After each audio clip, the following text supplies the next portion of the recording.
It's now a great pleasure to bring into the room Rory Stewart. Rory, you can't see what I can see, so I'm just going to briefly turn it around so you have some idea of who's here. These are the people. But for ease of conversation, I'll bring it back to me. And let me begin by saying it's a great pleasure to welcome Rory Stewart to the Realisation Festival. I'm also conscious some of you know Rory extremely well, who listen to him regularly, known him in the political scene for the UK for many years. We have quite an international audience, though, so some of you may not, believe it or not, Rory, may not even have heard of you. It's conceivable. So Rory Stewart has been many things. A famous walker, a great writer, popular politician, but in the right sense of popular, and diplomat, an academic, and much else besides. Now he's known perhaps mostly for an extraordinarily successful podcast called The Rest is Politics, which he co-presents with Alistair Campbell, and it has been a runaway success. So much so that when tickets go on sale for a live event at the Royal Albert Hall, it sells out in minutes. People seem to love something about this format, and Rory's contribution to that is central. So Rory, this is an unusual place, the Realisation Festival, so this won't be a typical tell me about the issues of the day conversation, because you can do that very well. This is a little, hopefully more personal, a little deeper. What I'm keen to convey, starting from a personal point of view, is that for me you represent the kind of public figure that I would admire and respect, and in some ways even see as kind of an exemplary public figure, and yet probably couldn't vote for. And I know that there was a joke back in the day about going Tory for Rory and so on. And this is why one of the reasons we wanted to invite you here, among many, is that what's that all about? Where did that come from? What are the qualities that you're bringing into the public sphere that people feel are maybe missing otherwise? And how did they form in you? So a little bit of your sort of history and reformation. Some of the things also that are being touched on in the Rest is Politics that haven't actually been explored in great depth. So we're going to go through them kind of gradually. The first thing I really want to ask you is, the thing that seems to set you apart that you've done that no one else that I know has done, no one else that most people know has done, is you spent an extraordinary amount of time walking across Afghanistan and various other places, including Iran and Pakistan and so on. I'm keen to understand what you think walking has done for you. What is the nature of the formation of walking? What does it do for one's character, one's mind, one's soul? If you could begin there, please. Thank you. Well, I hope firstly people can hear me. Can they hear me clearly in the audience? Yeah. Fantastic. So I walked for, I guess, just over a year and a half, and I was walking 25, 30 miles a day across Iran, Afghanistan, Pakistan, India, and Nepal. And I was staying every night in a different village house.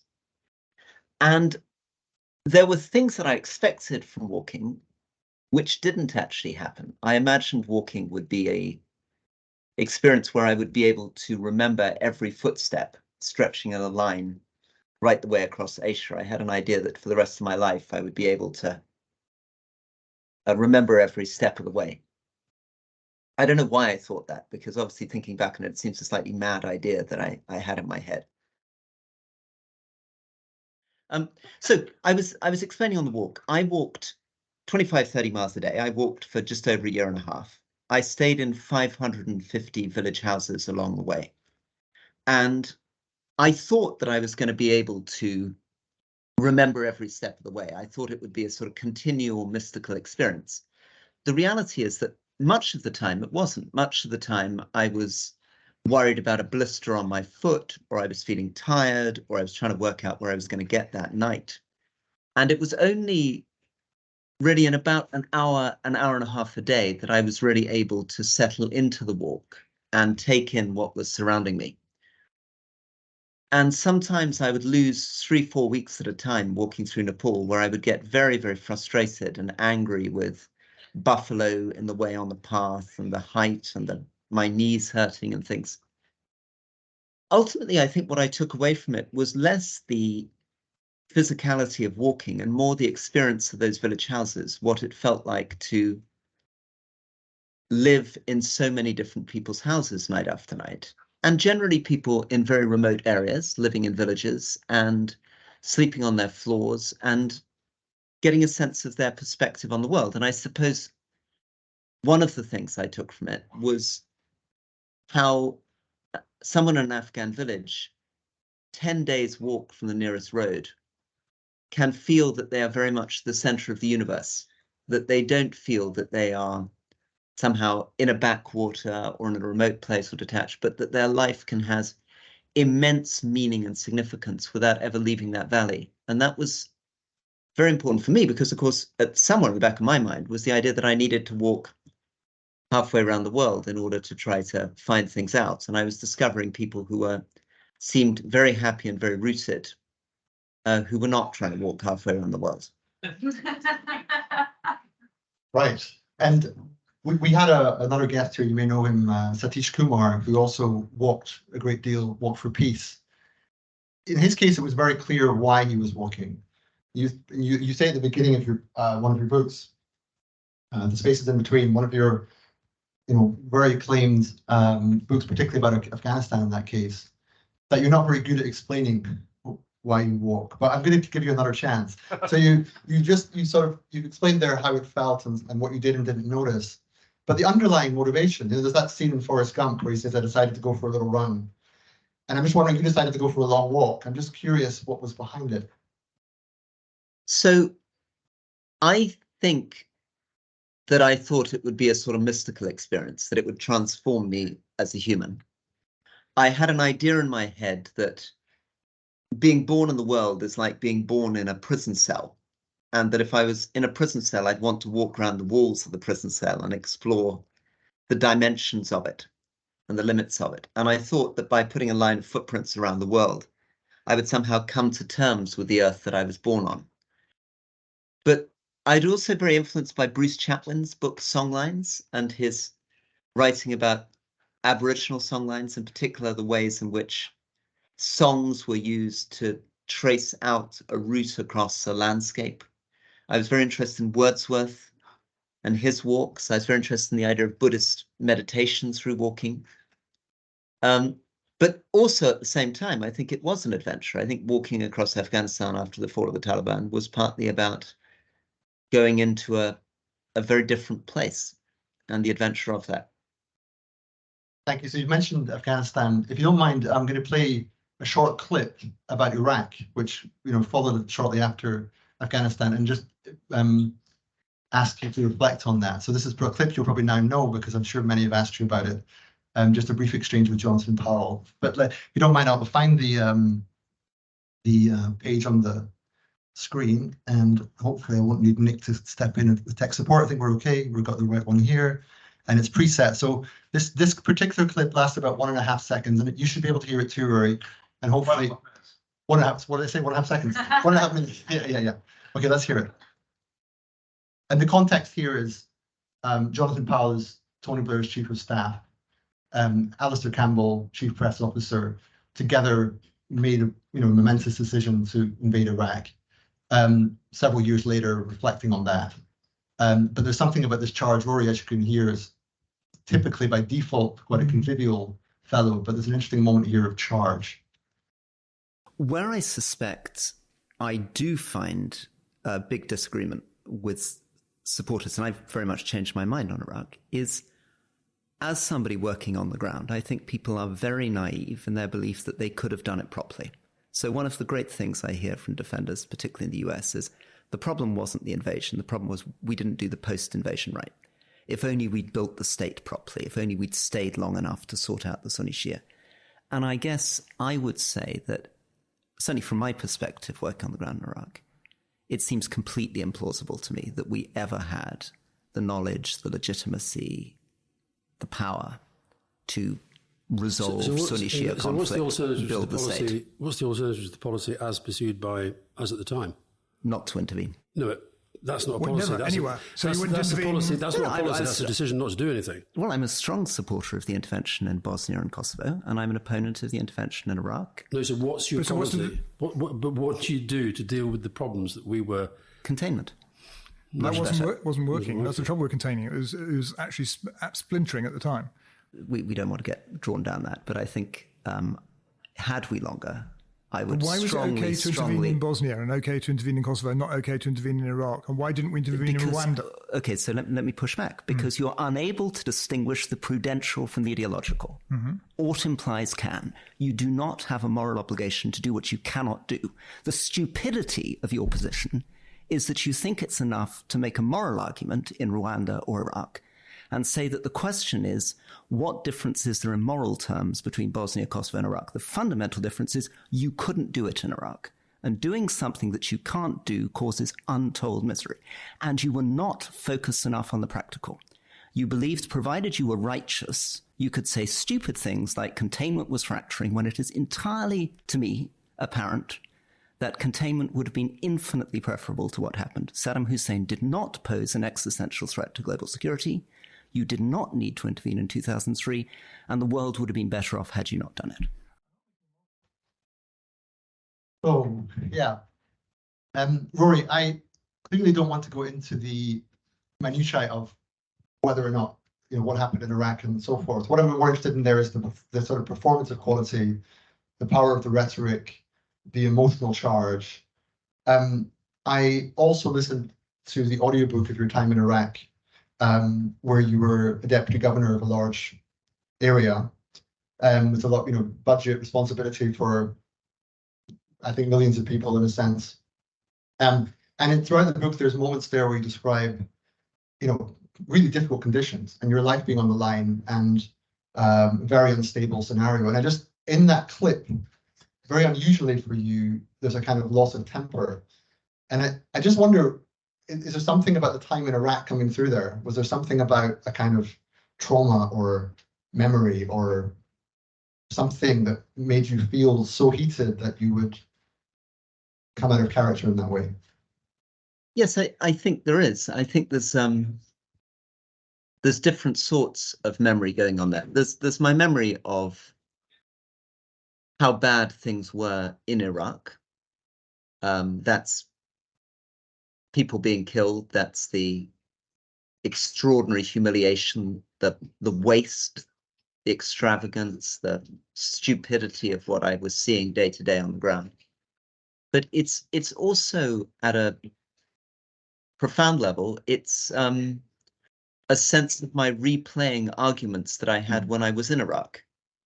It's my endlessly remembering debating with people like Paul Wolfowitz and later over Afghanistan with Ambassador Richard Holbrooke and others, and all these American generals, David Petraeus, Stanley McChrystal, and hearing Jonathan Powell still 20 years after the event, repeating this stuff that I thought we'd finally won through, that this sort of pious, aggressive moralizing being connected to something that I thought was such a terrible failure. So it's different sorts of memory. I'm not quite, maybe trauma is overdoing it, but it's the painful memories of two things. It's the painful memories of what it was like on the ground, and it's the painful memories of my endlessly losing those debates at the time, my failure to convince people in Iraq and in Afghanistan that what we were doing was horrible, and the hearing in Jonathan Powell's voice, the complacency and the confidence with which they made those arguments, and I discovered then still do. Right. And the other reason I played the clip was that it shows the sort of, the power of rhetoric that you can wield. Also the introduction of some quite astute philosophical distinctions, ought implies can, it's quite unusual to hear that in the public forum today. We don't tend to get into language like that, but you seem to thrive on it. And I'm just wondering what role you feel there is when you say that you can't distinguish the ideological from the prudential, and you're making a very high quality philosophical claim, which I think Jonathan Powell, to his credit, was very measured and balanced in his response. but he didn't reach the same heights. He didn't sort of defend the ideological or anything like that. The conversation went back to policy-like questions. But you still seem quite keen to bring in the classical tradition, bring in philosophical concepts. One of the reasons people enjoy listening to you, I think, is that you're pushing the intellectual level. Do you feel that works? Do you feel that actually the people listening to you feel the power of that? Or do you feel that somehow it's wasted effort and the conversation invariably goes back to where it always goes back to? Well, it's a very interesting thing for me. I mean, I just gave a lecture at the Guildhall on populism and Aristotle. And As you do. As I do, exactly. And I felt a sort of slightly queasy experience at the end of it, of both feeling that sometimes I felt that I was overreaching and sometimes I felt I was underreaching. Sometimes I felt that I was providing more for the audience than I should have been. And sometimes I felt I wasn't as good as I should have been. So the problem occupying that sort of space is I'm conscious maybe that I'm being more philosophical than the average politician, but I'm obviously considerably less philosophical than a philosopher. And I think the tension there is something that I find difficult for me. I mean, I think it's you know, I feel that philosophy provides an incredibly clear, helpful guide through the problems of our age, that insights like Autumn Implies Can, or an insight that I find very, very helpful from Ian McGilchrist, who I think has been very much part of your festival. Ian's just over here, yeah. So Ian's got a lovely moment in The Master and His Emissary where he talks about Heraclitus's idea of harmonia, of harmony, and the point that harmony actually comes through the tension held between two opposites. He refers to the tension of a lyre, a harp, or a bow. And what I took from that as somebody who believes in the center ground in politics is that the center is not the sort of gray smudge, the compromise between black and white, but is actually the point on the string that harnesses the power of these two opposing forces. Now, I'm just taking that as an example because I'm a great admirer of Ian's, but I think these things are incredibly clarifying, incredibly helpful as ways of guiding yourself through politics. I mean, I find Aristotle incredibly helpful in explaining why Boris Johnson is wrong. But okay, I think we'll have to hear why that's the case. But I think, and obviously, do tell why does Aristotle today why Boris Johnson is wrong? So what Aristotle, of course, is arguing in his Ethics is that what matters for virtue is the intermediate point, the moderation, and that what Boris, I felt, was doing about Brexit was not courage, it was foolhardiness. That there's a temptation, Aristotle points out, to think that the two poles are cowardice and courage, but in fact, real courage is between cowardice and foolhardiness, and real courage is prudential. It takes seriously the reality of the world. It's honest about risk. It's honest about place and a particular location and a particular people. That simply dismissing reality, living in a fantasy world, is not being virtuous. It's actually being vicious. And I think without the sort of scaffolding of people like Aristotle, I'd find it very difficult to put my finger on what was wrong about Boris Johnson. I think they'll say less about who. So I'm interested though in your reflection there about the lecture you gave at the Guildhall, because there's some sort of reflexivity there of being conscious of yourself as you're speaking. And that was a query that I wanted to go into a little more deeply. You're great with rhetoric. It's almost as if from a young age you've mastered the art somehow, and you're one of these people who can speak confidently and intelligently about almost anything. And yet I wonder, after a while, how you feel about the performativity of that. If there are moments where you find yourself giving what looks to the audience to be a, intelligible, compelling, eloquent answer, but on the inside, part of you's thinking, "Oh, there I go again. I don't really know what I'm saying here." Do you get that much? I do get that a lot, and I feel very troubled by it and very ashamed of it. I think you're completely right, and it's something that I'm still struggling to fully understand. So I gave that lecture at the Guildhall. I spoke for 55 minutes without notes. I had 35 points that I was moving through. I was drawing 5 points of Aristotle against 7 ages of history and all this kind of stuff. And at the end, everybody, not everybody, but lots of people came up and said, "That's incredible. You should be prime minister." And then other people said, you know, "How do you speak without notes for 55 minutes? How do you keep all this in your head?" And I actually feel extremely queasy and uneasy, and I don't quite know why. It's partly because I'm aware that it's too easy for me, that they're giving me credit for effort, when in fact, it really isn't much of an effort.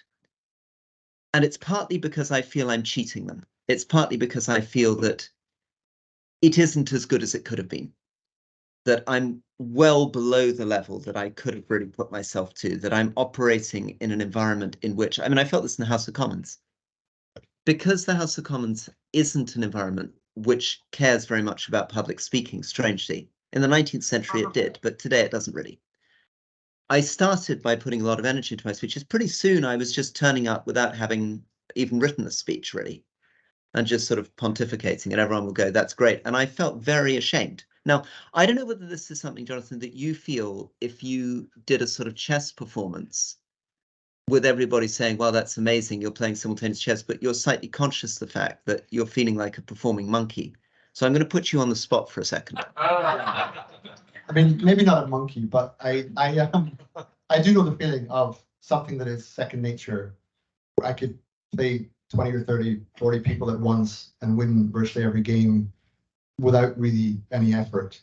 But that's partly because I've been thinking about chess one way or the other since I was 6 years old.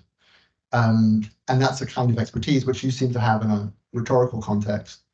And I guess I wanted to put back to you, in 2014, prior to the Scottish referendum on independence, you gave a speech in the House of Commons, a poorly attended, it should be said, House of Commons at the time, in which you were saying that at the time, all of the arguments were about the economic implications of independence.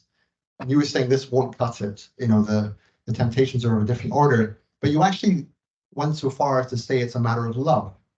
If you remember, you said, "In the name of love, stay together," in effect, and you invoked the marriage metaphor and so on. Now, when you did that, for example, were you feeling it? Or is that something that really is just another sparkling rhetorical device?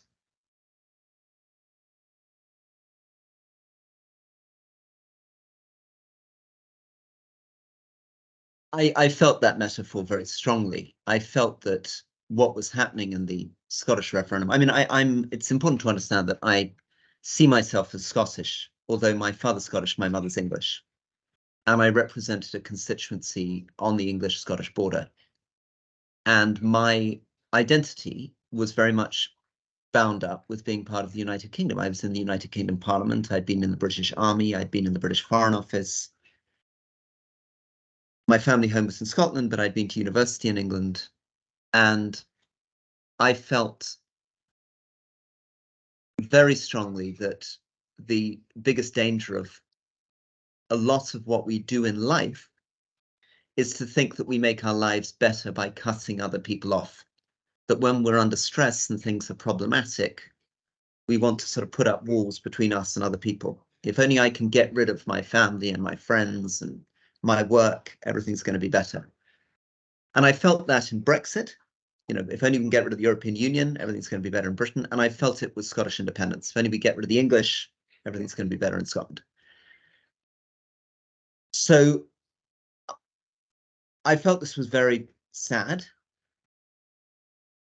And, you know, one of the reasons I'm a conservative, and you touched on this at the beginning about the fact that you'd find it difficult to vote for a conservative, is because I see a lot of meaning in history and tradition and joint shared histories and identities. And that's a lot of what makes me proudly British. So as it's coming under tension. I noticed David Cameron is pushing to make economic arguments to say that fundamentally the reason why Scotland should remain with England is that if they leave, they'll be poorer.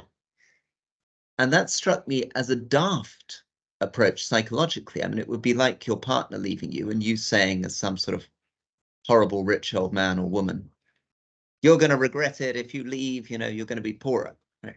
So totally failing to understand the motivation of somebody who's angry with you. Your only hope is to say, I love you. And yes, so paradoxically, so you really felt it. So I mean, it was coming from.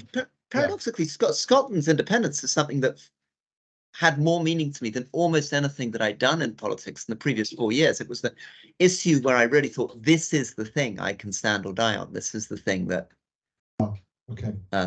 that brings meaning to my whole political life. Gosh, I mean, I'd love to say more about that, but equally, there's other things I'm keen to get to, and one of them from love to God, because you've spoken with Alistair a couple of times on the podcast, where this has bubbled up. You know that you had some, you know, Vipassana or meditation experiences, that you quite like going to church, that you believe in God, and it's touched on, but it's never really explored.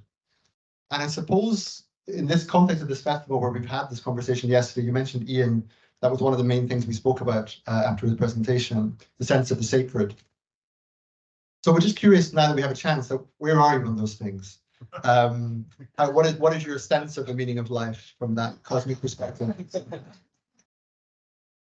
Well, I'm about to, not next week, but the week after, do another 11-day silent retreat. And if I wasn't a father of an 8-year-old and a 6-year-old, I would want to be doing a 40-day retreat, not an 11-day retreat. I find there's almost nothing that I do in my life as, nothing I've done in my life as meaningful or as transformatory as meditating. Well,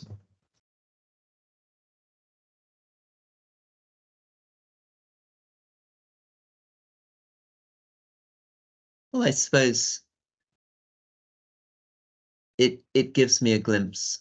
I mean, I think that the I'm not, I may be bad at describing why I do a walk. I'm even worse at describing the nature of a mystical experience, but I'll give it a go. I'll give it a go. And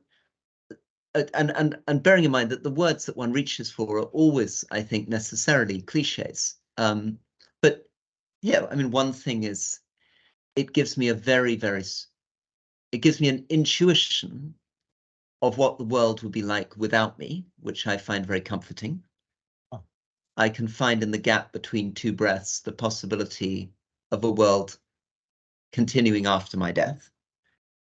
I can find in the present moment a sense that this present moment is as valid as every other moment. And I feel a deep reassurance that I'm missing out on nothing having a short life, because this moment is as valuable as the moment of the creation and as valuable as the moment in 2 billion years' time, that there is no hierarchy of present.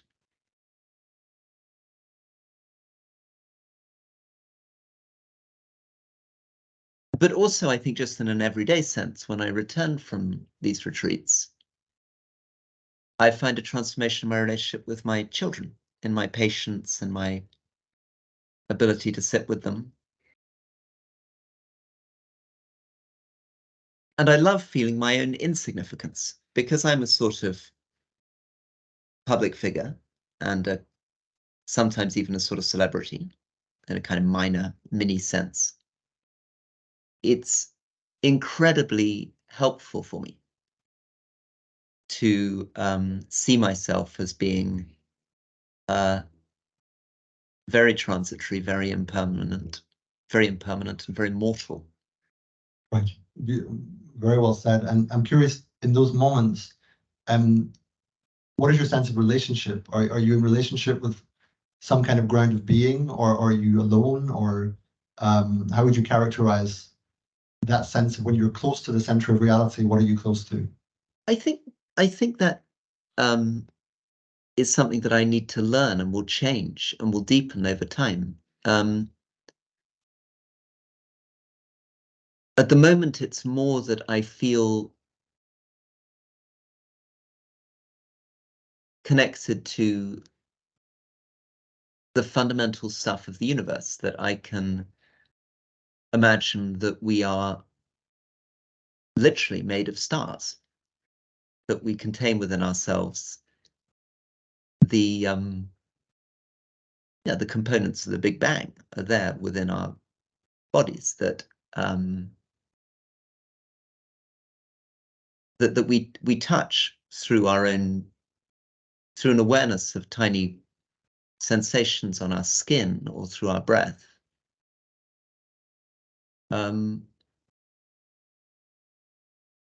Something overwhelmingly universal. Okay, overwhelmingly universal, and the sense of what I'm hearing there, not only the insignificance of yourself and life carrying on without you, and every moment having its own significance, is also something about how precious life is. And I mentioned that now as a prelude segue to another clip from the rest of politics.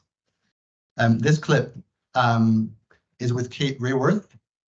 Now, this case, it's not Rory speaking, and I'm going to paraphrase Rory's response in a second, but for the audience's sake, Kate Raworth, most of you will know, but she's now very popular public economist who became famous through an iconic image of how the economy needs to be within planetary boundaries on the one hand and social limits on the other. So you can't transgress certain things on climate and nitrogen and food and water security and so on. And on the inside, you can't transgress human rights and working hours and so on. And her interview on the podcast with you, Rory, and Alistair, for many in my community, was a really big deal. It was a very interesting, prismatic kind of moment. I'm just going to play Kate for a second to give you a flavor of the kind of things she was saying. Because we are destroying the only known living planet in the universe, and billions of people worldwide and in this country cannot meet their most essential needs. So we should be rooting our economies in meeting the needs of all people within the means of this delicately balanced living planet. So how do you, as a politician, though, if you're not going to say... That Alistair goes on, and the whole conversation, Rory, I think it's reasonably fair to characterize it this way, is that you and Alistair were both very impressed by Kate. I think you even accepted most of her arguments, but you felt it was politically impossible. There was a sense of not seeing, on the one hand, the diagnosis seemed sound, but on the other hand, it felt like there was no political pathway to bring it into being. And towards the end of the interview, you and Alistair also expressed what sounded to me like almost a kind of embarrassment, as if right. Did you hear the question and the clip? I heard the clip, and I got I got most of that question. I got the point at which you said we were embarrassed, and I think I've got where you're going from. Can you see me now and hear me now? Yeah, all good, all good. Lovely, and apologies for the internet. So I think with Kate, one of the challenges, and I face this also because I currently have been doing a lot trying to campaign on global poverty. And one of the questions in campaigning on these issues is how you get the balance right between sounding optimistic, giving people a sense of hope and future, while also being brutal about the problem that we face. And I think the challenge with Kate is that she's very, very brutal about the fact that we cannot live on a finite planet with infinite growth and the problems of doing that. But she seems to me overly optimistic about our ability to change. So bluntly, she's talking about, essentially, she believes in zero growth. She skates around it. Yeah. Yeah. Do you mind if I stop you there, Rory? Because I Yeah. want to take this chance to just interject. Because I heard the podcast and everyone else can hear it after. I'd very much recommend it. It's really interesting to see sort of almost a clash of worldviews, but a bit more subtle than that. There was a kind of mutual respect and recognition. But I don't feel it's necessarily Kate's responsibility to detail the political pathway ahead. What she's done is disclose in fairly objective terms with a beautiful image what the nature of the limitations are, what the sort of touchstones of reality are that we're transgressing. And in that context, the answer can't simply be, we don't see a political pathway. The answer has to be, if there's no political pathway, there must be something like a new politics. And you now don't seem to either want to go there or know how to go there. Well, I think it's incumbent on her to be honest about the implications of her argument, which she's reluctant to be. So she skates around the question, but essentially she believes in two things. She believes we're already exceeding the carrying capacity of the planet. In other words, we can't grow more. Are you sure belief is the right term here? Are you sure that what she's conveying is in the realm of belief and contention and not scientific fact? I think there's a reasonable debate about whether we've reached the carrying capacity of the planet and exceeded it or not. I think you combine the basic idea that we will soon reach it or we may be close to it, but I don't think there's a scientific question about whether we've already reached the carrying capacity of the planet or not. But fundamentally, her argument, whether it's a belief or a fact, is that we should not grow anymore. There should be no more growth. And she also argues very strongly that we should equalize the developing world and the developed world. So that would mean, to do that, mathematically, the British economy, for example, would have to shrink by 75%. So this is the podcast, because you said this is the answer you gave, and it's a sound answer. Don't get me wrong. I'm not interjecting because it's not valid. It's because it's already been said, and something that wasn't said what follows. Because I don't doubt that she has. I don't doubt the critiques of Kate's argument. She doesn't. Hang on. No one doubts that there's a political limitation with her argument. My point is not so much what Kate fails to specify.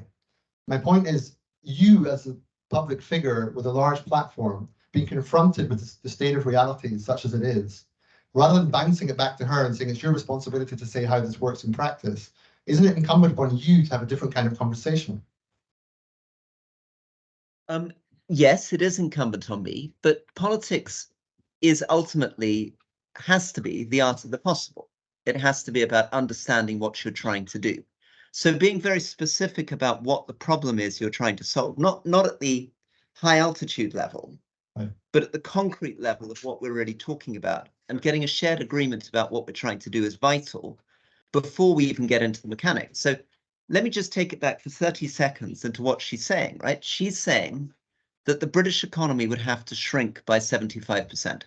I don't think she put it in those terms. I don't think she would actually. No, she doesn't want to say it, but that's absolutely logically implied in her position. And we have to work through what's involved in that. Okay. So, and the politics of this follows from understanding what that means. Currently, we spend 50% of our gross domestic product on public services. Yeah.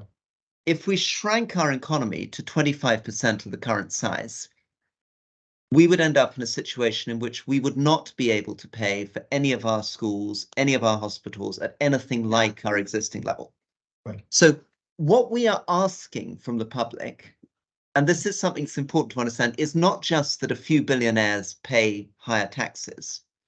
We're asking the entire population of the United Kingdom to accept a radical reduction, not just in their everyday life, but in the provision of education, schools, policing, etc. Now, I want her to agree with me on that picture, and then we can have a discussion together about what would be involved in convincing the British public to do that. Instead of which, what she does, says he being a bit punchy, is say, oh, well, there's a lovely mayor in Amsterdam who's signed up for zero growth, or there's a lovely mayor in such and such a city who's joined my coalition. The mayor is not doing anything within, half of 1% of what would be required to do this. And Rory, I have no doubt, and I think most people have no doubt, that the political mountain to climb is very high and steep and rocky. Nonetheless, there is a kind of premise. I'm going to play another little clip that's related to Kate's comment that takes it away from Kate and depersonalizes it slightly. This is from a session of the Q&A where it's a question from a listener, and I'll just play it. It doesn't last very long. Sure. What about related question, Rory? Martin Coleman. Again, this is a really deep question, which is sort of PhD material, but we'll try and cover it in a minute. Is capitalism breaking democracy? Well, there we are. Exactly right. That's I think connects very, very closely.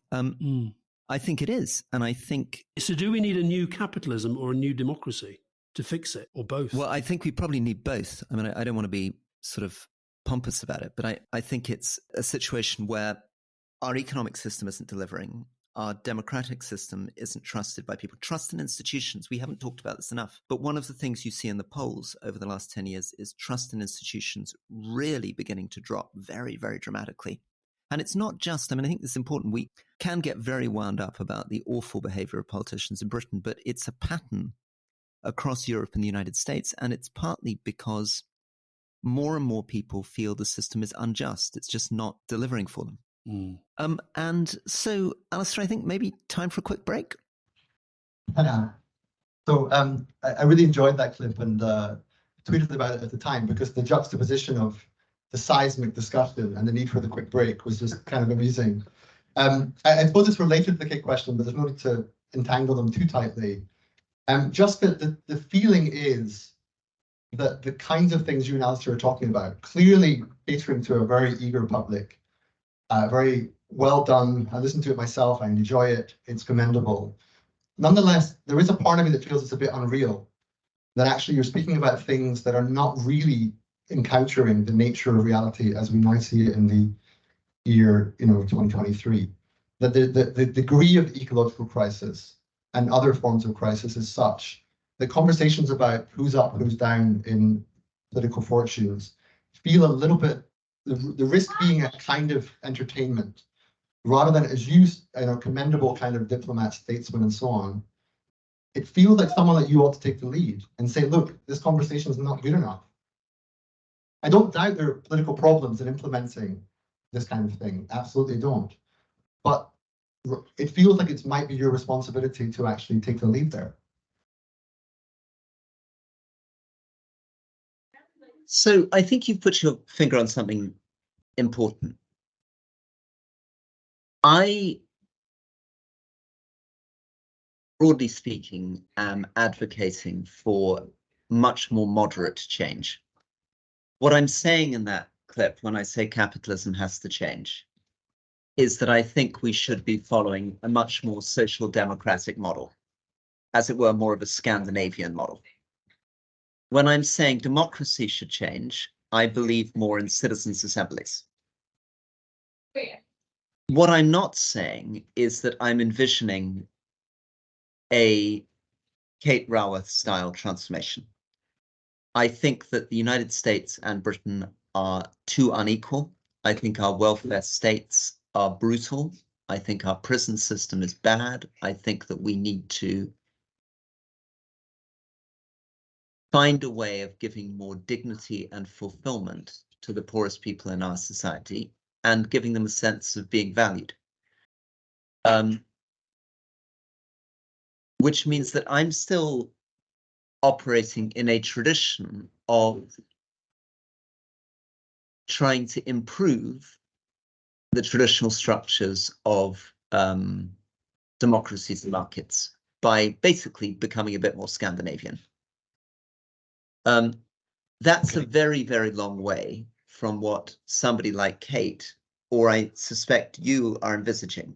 I'm not, my vision of a better world is not, is closer probably to Sweden than it is to some hitherto unimagined world.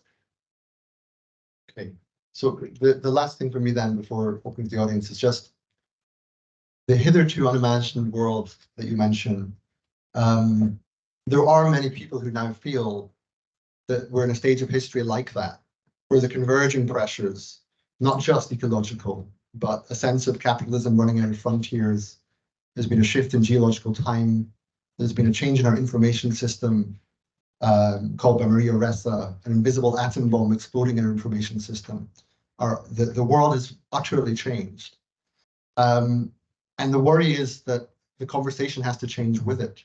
And I'm not saying it's a call for revolution. It might well be that this incremental change is the way to go if you know which way you're going. But it does feel that our political system, such as it is unable to have the conversation necessary. And that maybe you and Alistair have a role to play in shifting it in that direction a little more swiftly. I think it's a very good challenge.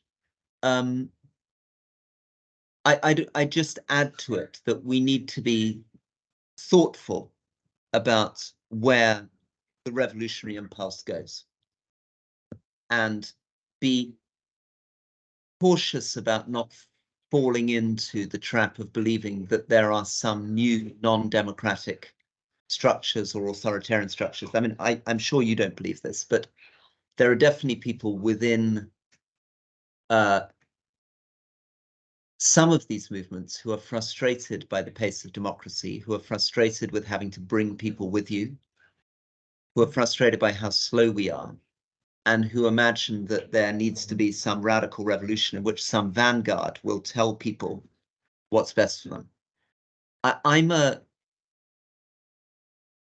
I remain very, very embedded in a belief. I'm an old-fashioned liberal. Okay.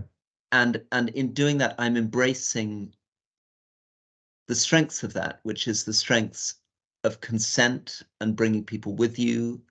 But I'm also embracing the fact that change is slow and painful, that countries like China can transform policy at a pace that we can't. And one of the reasons why I suppose I keep talking about things which sound as though they're irrelevant, like how do you think about a world where you have to reduce everybody's standard of living by 50 or 60%, is because as somebody who's a working politician, I'm aware that, well, I suppose I suspect that if you drive through changes that people are not ready for, you can achieve a temporary victory, but that you create a very unstable situation in which you then face a backlash. And you have to find a way of bringing people with you. And that's slow and painful. And it's particularly slow and painful if you are doing things that are directly against the self-interest of individuals. Thank you very much. Talking of bringing people with us, it's a good moment to open up to the audience. We have a roving mic. Where possible, we'll let Rory see the person asking the question, if we can. Do you want to just turn the... Yeah, I can just, Rory, I'm just gonna make sure you don't need to see me anymore. I'm gonna turn it around so you can see the room more easily. 1 second.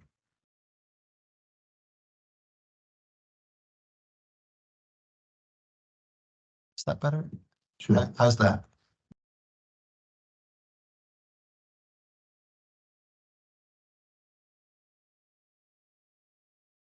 Sorry, one second, Nick. Don't mind Indra. I wanted Indra to ask the first question. I'd forgotten about that. I'm sorry about that. Sorry. No, I'm really sorry about that. I've forgotten that I planned that. Yeah.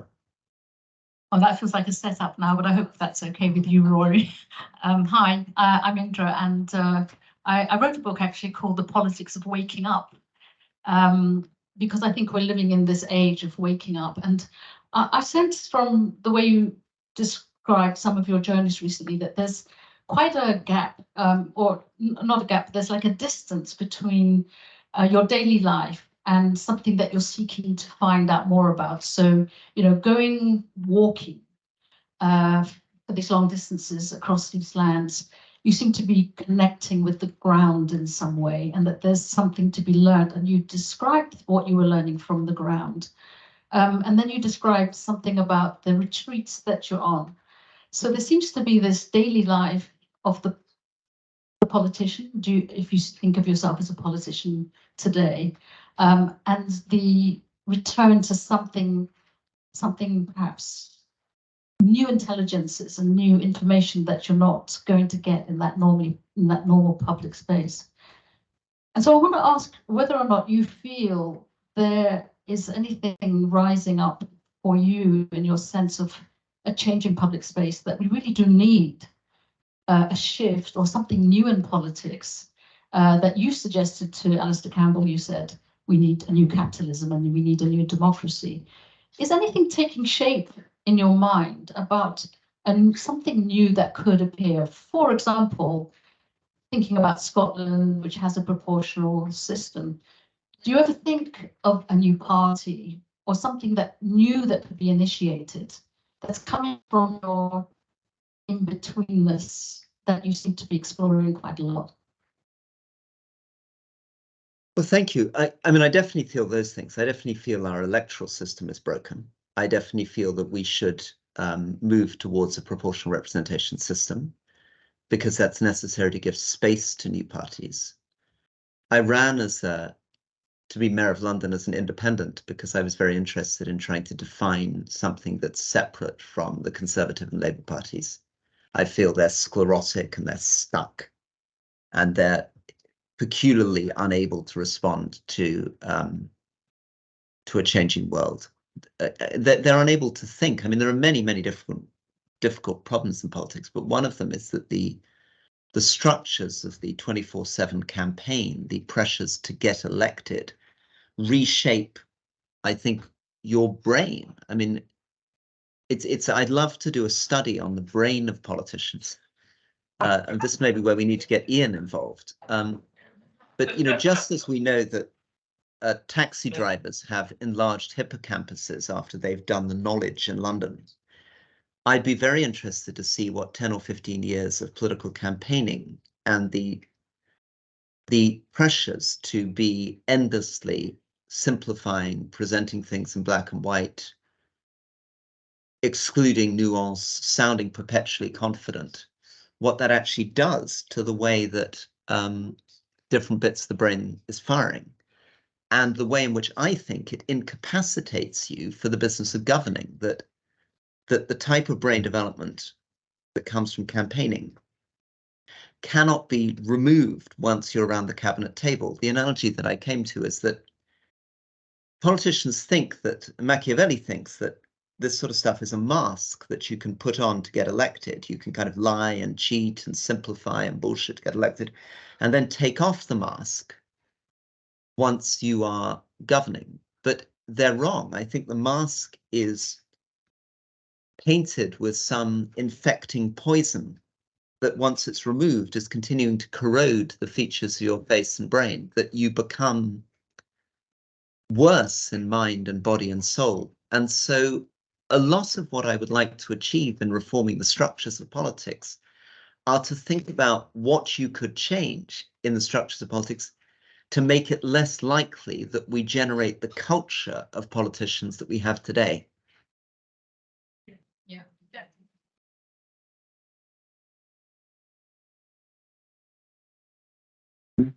Last question. Hi, Rory. Big fan of the podcast. Really love it. So, my question, because you mentioned, oh, it's close. We still there? Shall I come round? That's fine. Keep going. Okay. You mentioned the sort of renewing the social democratic model. I'm quite a big fan of Professor Michael Sandel's work, and his book that came out a few years ago, The Tyranny of Merit. Really sort of moved me in a lot of places about renewing that sort of dignity in work, and particularly as someone, I worked for a university as well, and he spoke a lot about the issues with degrees and that dividing line between those who have degrees and those who haven't. And we've seen that has divided our politics in many ways in recent years, in particular with Brexit as well. And I was wondering whether you agree with what Professor Sandel says in regards to, are we living in a tyranny of merit, and we lost that dignity for sort of work of all forms? I think it's very powerful what Sandel says. And it's a very interesting argument because generally we analyze things through the spectrum of class, and we imagine that the fundamental problem in our society is the inequity between a top 1% and the other 99%. And that's gratifying for us because most of us like to see ourselves in the 99%, so we can sort of push the problem onto the top 1%. But in many ways, in fact, the structural contrasts in our societies are more between, for example, as you say, people with degrees, and particularly people with good degrees, and people who don't have degrees, or between, in Britain, the people who own houses. The 60% of the population who own houses are in a much better position in terms of their financial security and wealth than the 40% who don't own houses. Right? We look at income inequality, but if you look at wealth inequality, because of the rise in the value of the housing market, the difference between the homeowner and the non-homeowner is very, very stark. And that's uncomfortable. You know, I have this argument with Alistair all the time. Alistair is very, very proud about the fact that he didn't go to a private school and that he feels that he came from a working class family, and he sees fundamentally the contrast between him and me. But of course, what I have to keep reminding Alistair about is that actually the two of us are much, much more similar than he realizes in almost every respect in terms of our relationship to most other people in Britain. And Sandel's point about the tyranny of merit, for those of you who haven't read the book, is that even if you were able to overcome the unfairness or the inherent inequality that comes from inherited wealth or privilege, there is still the unfairness associated with the idea of merit. The idea that someone deserves to be better off because they've worked harder or they're cleverer or they're smarter, that even if you could fix all forms of inherited privilege, you'd still be stuck with the question of why should somebody feel, I mean, take myself, I mean, set aside my inherited privilege, I am lucky enough to be 50 years old and physically healthy, and I have, whatever it's worth, a high IQ. And why should that mean in any situation that I should be better off than somebody who wasn't physically healthy and who, for whatever reason, had a brain that didn't work in exactly the way that my brain works? And I think what I take from an Afghan village, of course, and this is an uncomfortable thing to talk about because it sounds patronizing and peculiar, but the truth is, of course, that we all notice in the developing world that often people in rural communities seem much happier than we are. And it's very uncomfortable because they're obviously much poorer, right? They're lacking many, many of the things that we take for granted. But one of the things that makes people happier in rural communities in Afghanistan is that people have a sense of dignity, a sense of position, which is not upset by the fact that they are in a rural community, that they're remote, that there is a value and a dignity in their work as a farmer or a blacksmith. I found this even in Cumbria, that frequently the sheep farmers with 65 acres in my constituency had a sense of dignity, fulfillment, purpose in what they were doing, which was difficult to access for many other people. And that's partly, I think, that they are not bound up in this question of Sandel raises of the tyranny of merit. And I think if we look at, I was talking yesterday to Francis Fukuyama, who wrote this book, The End of History, and he said that we thought initially that populism is a direct result of economic conditions, that you can explain Trump or Brexit simply because people were economically left behind. But actually, the more people have studied it, the more it's clear that many of the people voting for Trump or Brexit are not actually the poorest in society. They're frequently relatively middle-class people. That there is a sense of resentment. There's a sense that people feel undervalued. They feel humiliated by an elite. But it's not necessarily connected simply to their economic situation. It's cultural in the sense that it reflects the way in which the values of our whole culture and civilization rub in a grotesque friction against people's lives, making them feel humiliated and undervalued. And that's not something that can be fixed just by giving people higher incomes. That there's a sort of inherent stripping of dignity from people in our societies. Thank you. Yeah, Nick, you can choose, it's okay. Thank you, Rory, for your great point that without a good philosophical scaffolding, rhetoric can be damaging. Going on to this, I'd like to ask, in the current day and age, recent ongoing issue, where would you say that excessive righteousness is actually doing more damage to the cause that it's trying to fix? You got that, Rory? It can be abroad, doesn't have to be. I got that, yeah. Well, for example, I think that one of the problems of our age is that we're very fickle in terms of what our priorities are. And we can get very caught up in quite abstract ethical campaigns, and we can forget practical wrongs. So one thing that I've been living through is the very rapid decline in interest in global poverty. 1980s, 1990s, everybody was trying to talk about making poverty history. There were the Millennium Development Goals, the Sustainable Development Goals. And the energy from that has largely gone. I mean, it's astonishing. It's not just that the aid budgets are collapsing, not just in Britain, but across Europe. The Norwegian aid budget's coming down, the Swedish aid budget's coming down, the US aid budget's coming down.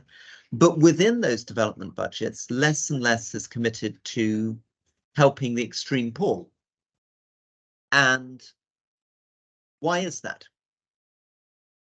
And how is it possible that we've gone from a world in 1980 where 170 million people were living in extreme poverty? And by extreme poverty, we literally mean people who are eating once every 2 days.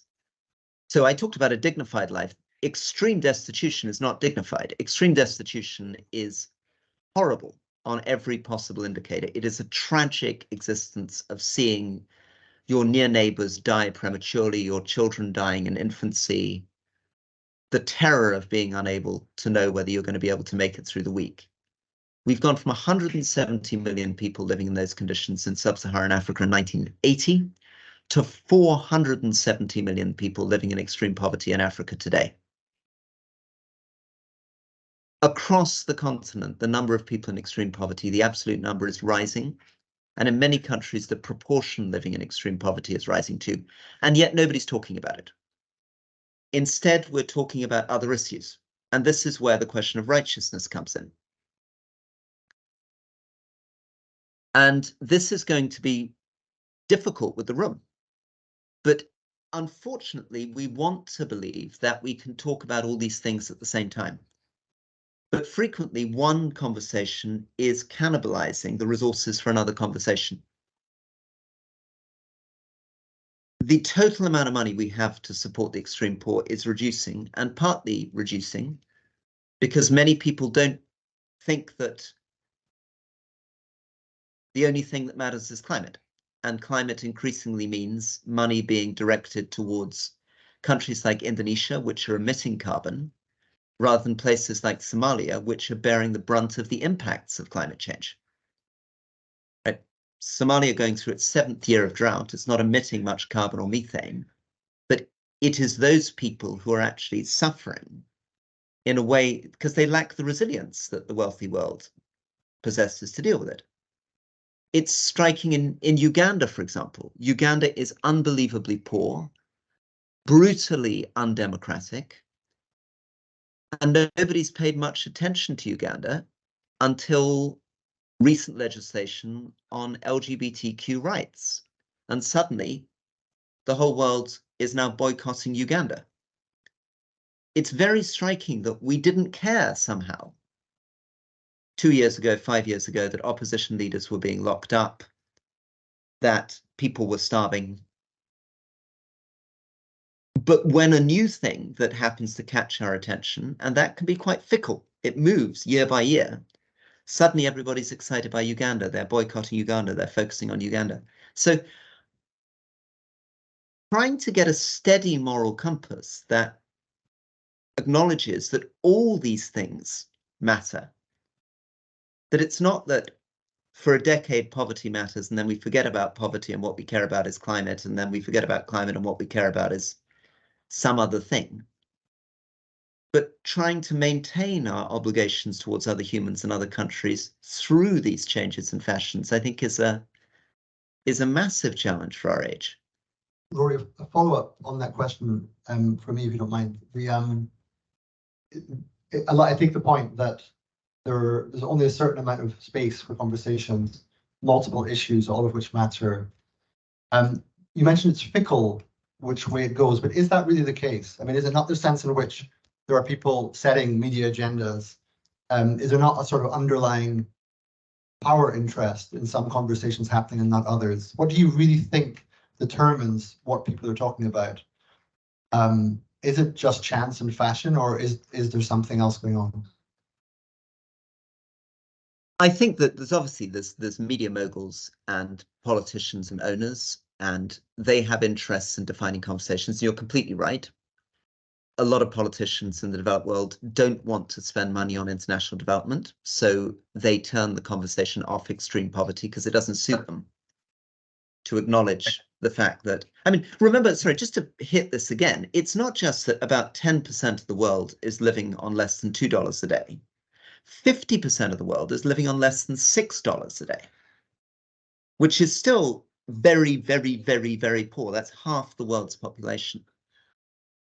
So I think it does suit many, many people to shift the conversation. But there's also a blame that we must attach to one of the things that makes me uncomfortable sometimes in more progressive and radical circles, and it extends to school teachers and what we talk to young people about.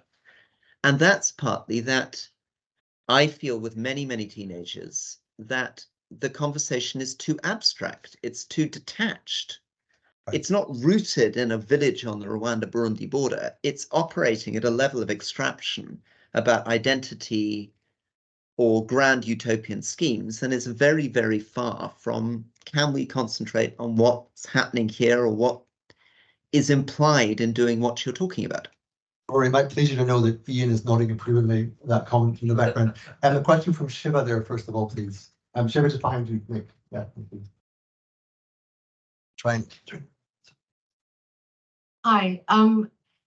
So I was quite taken by your formulation of an approach, almost a prudential approach, a sort of measured, incremental approach to change, which might suit Rory the Tory. But my question is more to Rory the diplomat. And what advice would you have for, so imagine, you spoke about masks very eloquently. Imagine you were a diplomat in a low-income country, low-middle-income country, negotiating global governance, trying to get international organizations to show solidarity for particular issues. So what is your prudential, incremental approach have to offer in solidarity to this diplomat who is relatively powerless? So I think it's a difficult question. I think it's worth, though, getting a clear joint position. There are progressive forces in the world that want to listen to the Global South, and it would be helpful if the Global South spoke with a clearer and more consistent voice. It's not easy to do. I mean, there are many, many different countries, many different interests there, but you need to get the balance right. I mean, how much, for example, at the moment, if you're a diplomat in Zimbabwe, how much do you want to talk about inequity, reparations, restitution, colonialism? How much do you want to talk about climate inequity? And how much do you want to say? Here is an evidenced program on poverty alleviation, which has been studied through 300 academic papers, and for $1.5 billion, we can make a difference to 1.5 million lives in this country pretty quickly. And I think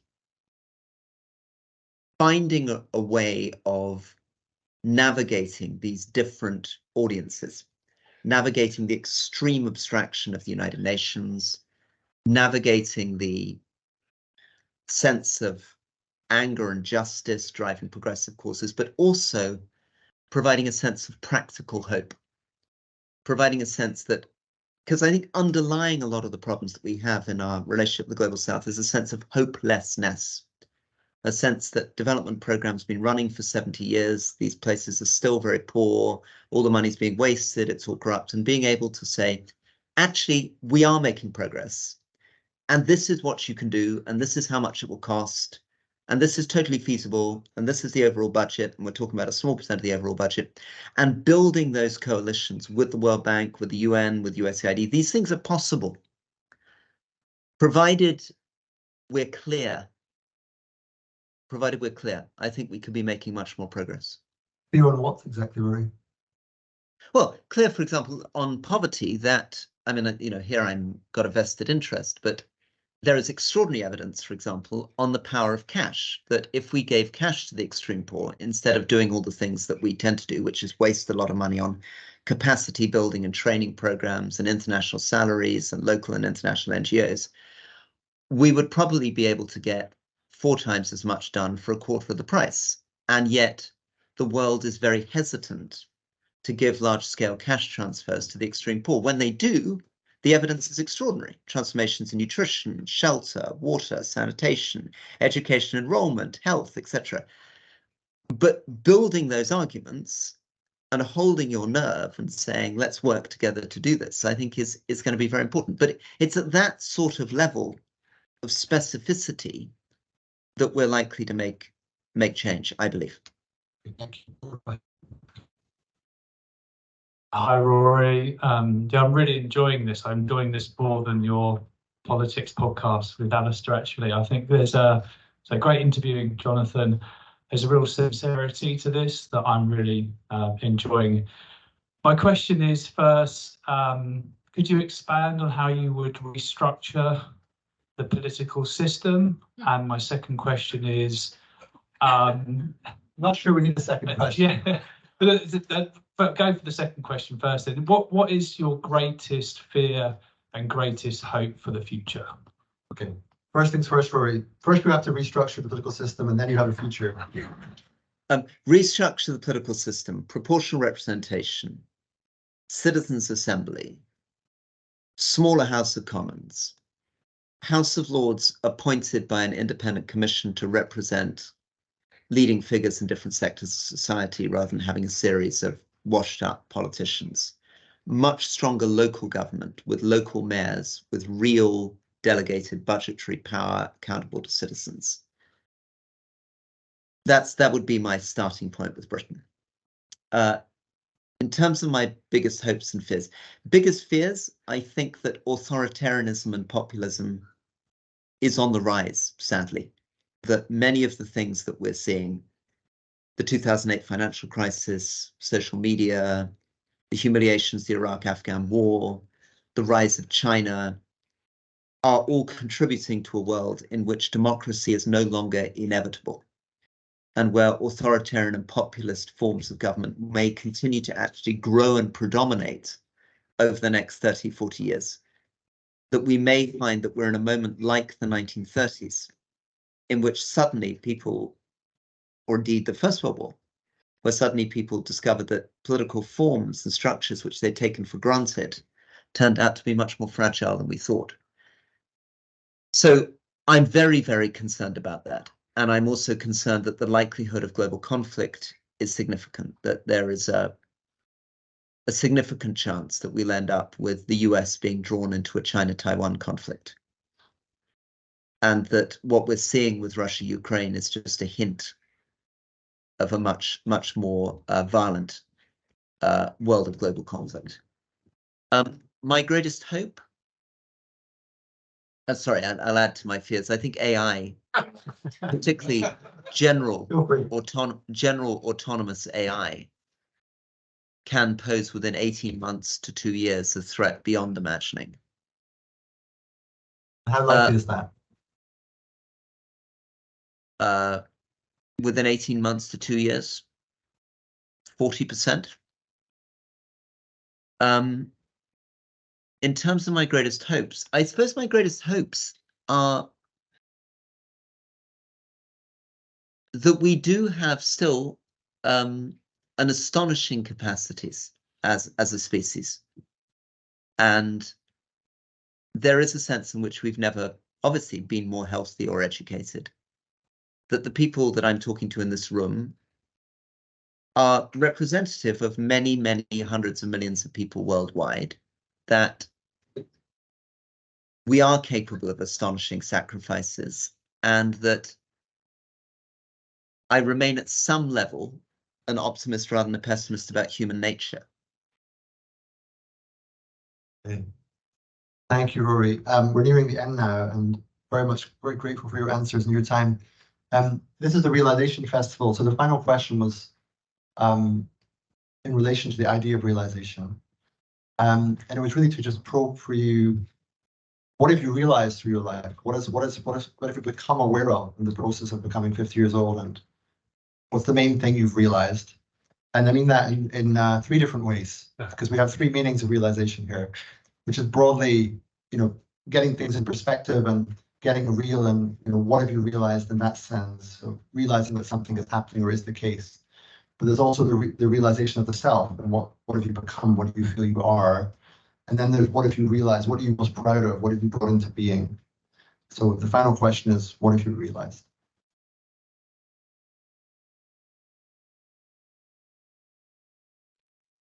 I mean, I feel a very still at 50, a very immature, fragile, jittery creature.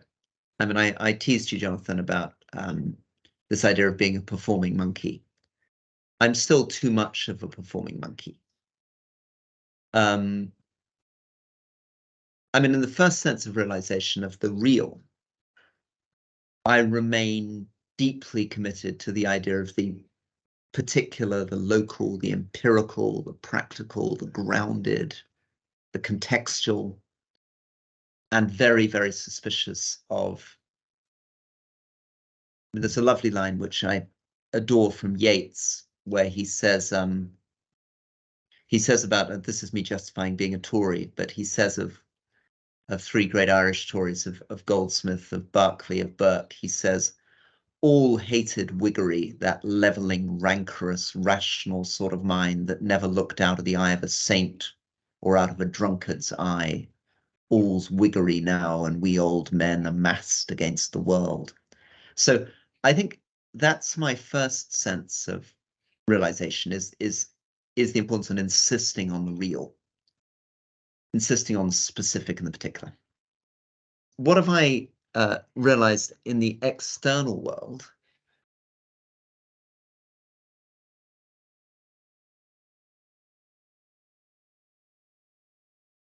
I think that the thing that I realized best in my life was a long time ago. It was the nonprofit I set up in Afghanistan called Turquoise Mountain, where we worked with a community in the old city of Kabul, restoring houses, supporting traditional craftspeople, but we were on the ground under these buildings 8-9 hours a day, amongst the mud of the old city, working in Dari, living in a communal life in an old mud fort with other young volunteers.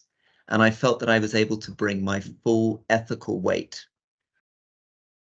without any bureaucracies or preconceptions of how one relates to other people, to trying to realize something there, which remains still miraculously. Shoshana, my wife, was back last week in the old city of Kabul, and the community's there, the primary schools there, the clinics there, the buildings are there, the crafts are flourishing. And there I felt, I mean, I do really feel that all that I've realized that's been worthwhile has been at the micro level, not at the level of being a cabinet minister. but at the level of somebody running a small charity. Wonderful, wonderful answer. Well, thank you, Rory. I think we all wish you well in your silent retreats.